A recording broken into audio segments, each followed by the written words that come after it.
Hey guys, so today is Vlogmas day 9 and I am bringing you 15 of my top cruise travel tips. So the first tip is to make sure you print everything out.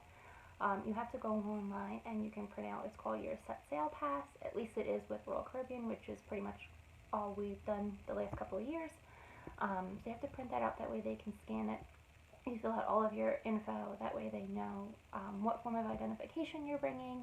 You can even upload your picture, I believe. That way you don't have to take the picture, that first day, and all of that. And I know if you are flying, you can't print your boarding pass until 24 hours ahead of time.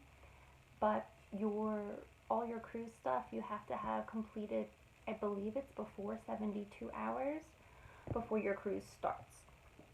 So yeah, you have to print all of that out and just kind of have that handy, because you need to hand them that form. You even need to sign a form saying you're not sick. So make sure you're not sick because, everyone is so confined. What else? You also need to show them, your identification. So that's my second tip. Have a passport. Not all cruises require a passport. It depends on where you're going and if it's a closed-looped cruise. I know a lot of people, even with their kids, they're like, oh, do I really need a passport? It is just easier. You don't have to bring your birth certificate and you don't have to have multiple different forms of identification. The passport is just a lot easier. We even had one for our 2.5-year-old because we took her on a cruise when she was 16 months old. It was just much easier.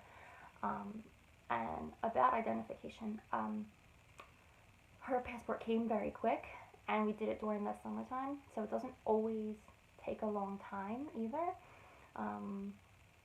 So yeah, you definitely have to have that. And I don't know if you're traveling without your child's other parent, because me and my husband traveled together.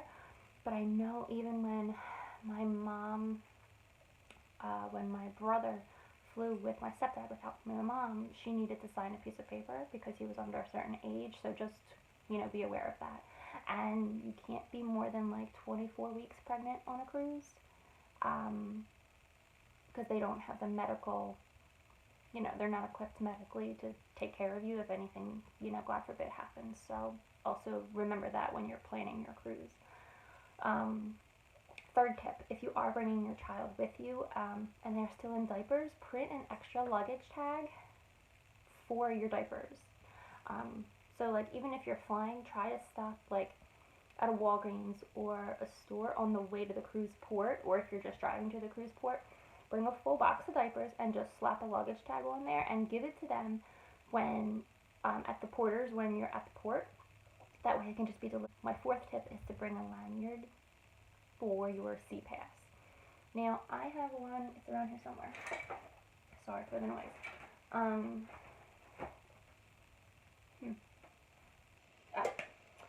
This is the one that I have. I think I got it at Michael's.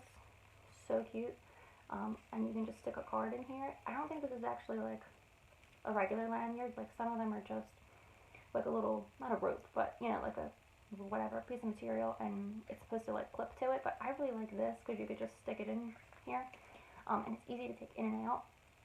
Because when you order drinks, you have to give them your SeaPass card because they'll run it to add your bill to your card, to your account, because when you're on the ship, you only use your SeaPass card. If you want to purchase anything, whatever, like they don't take cash, except maybe the casino. But for anything you have to pay on the ship or do on the ship, you need to use your SeaPass card. The next tip, I kind of touched on it a little earlier, was to bring a light carry-on with you, with maybe like a bathing suit, or some flip-flops, especially if you're like flying. Like we'll be flying to Florida, but of course it'll be December when we fly, so it'll be really cold here from Jersey, so we'll probably get changed at the airport before we take our Uber to the port. That way we're just in warmer clothes. And when you are at port, at a lot of the ports, it's very windy. So it'll be like windy until you really get like out to sea, and then it's just not as windy anymore usually. And the Atlantic is very rough in the winter. I mean, I already know this because I've cruised multiple times this time of year. I cruised, me and my girlfriend went for our birthdays probably 6 or 7 years ago now, and the day we came home was when Hurricane Sandy hit. So I am very familiar with crazy weather for a cruise. That's just how the Atlantic is. My next tip, I think it's tip number 6, is when the drink package is worth it. So they have multiple drink packages. They have ones that are just soda, and then they have like different tiers. So as the tiers go, it includes everything below it. So then the next tier is, more soda, not more soda, but, it's still soda, bottled water, and specialty coffees, and mocktails, so non-alcoholic cocktails. And then I think the next one is like basic alcoholic drinks. And there's even, I think another one that includes like all top shelf stuff, I'm pretty sure. So just wait for it to go on sale. Like right now it's like $52 a day per person for our cruise next week, but it's a really small ship. I don't really know why it's so expensive. Usually they're a lot more expensive on the bigger cruise ships, and usually on the smaller ones they're a little bit cheaper. I think we're just going to get the soda package because we plan on just like relaxing. So I don't really know how much drinking we're going to do. Like, I don't know if we're going to drink enough to make it worth it. So we'll see. I mean, the drinks are usually like about $10 a drink. So, I mean, if you're going to drink more than 5 drinks, plus, like I said, it does include like specialty drinks, soda, bottled water. Like, I guess it really is worth it depending on, how you think about it and how long you're actually on. Because you do pay for the day that you get on the ship, and you pay the day you get off. And you get off at 9 o'clock in the morning.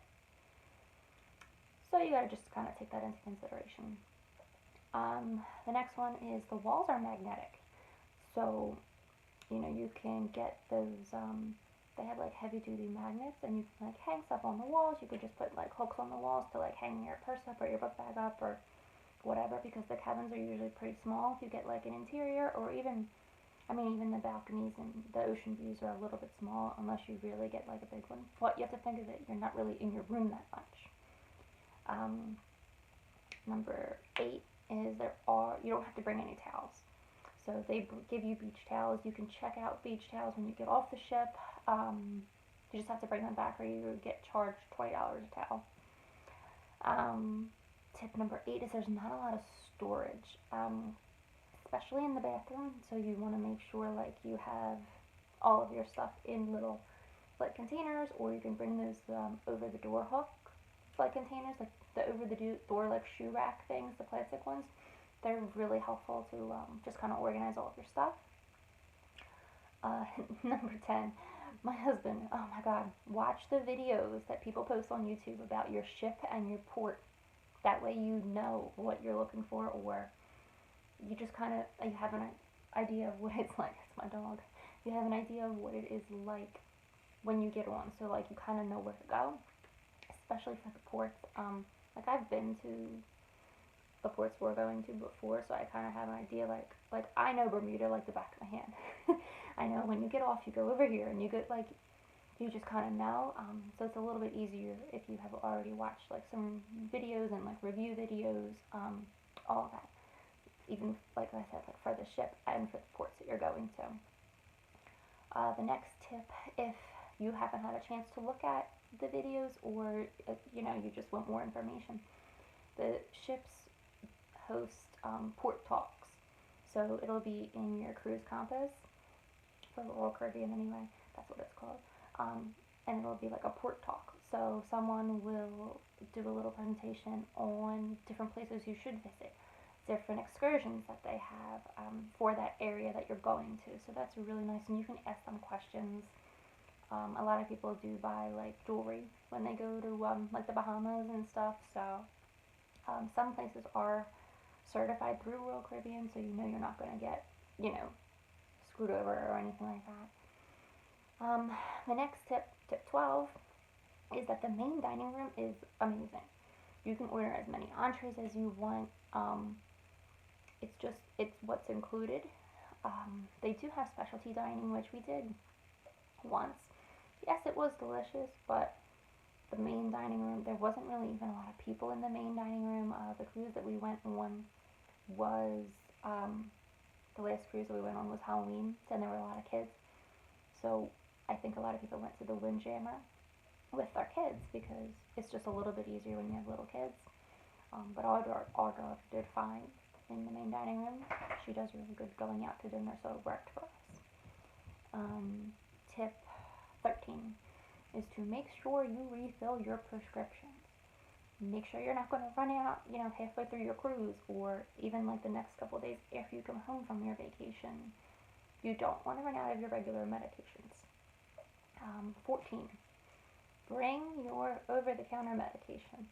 So your Advil, your Motrin, Dramamine, which helps with, seasickness, or gel if your tooth hurts. You don't want to have to go to their medical bay because it's a huge bill.